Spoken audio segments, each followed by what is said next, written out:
కడుపు నిండా తింటాం, సంతోషిస్తాం. మరి దీనికి కారకులు ఎవరో తెలుసా? దేవుడట. మన కడుపును నింపుతున్నటువంటి దేవుని కడుపును మనం నింపేవారిగా ఉంటున్నామా? లేదండి. ఆయనను పస్తులతోనే మనం ఉంచుతున్నాం.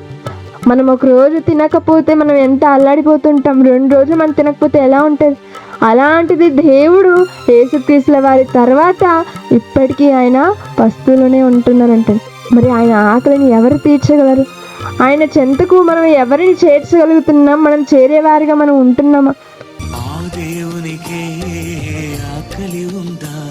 ఈ మనుషులు పెడితే అది తీరుతుందా?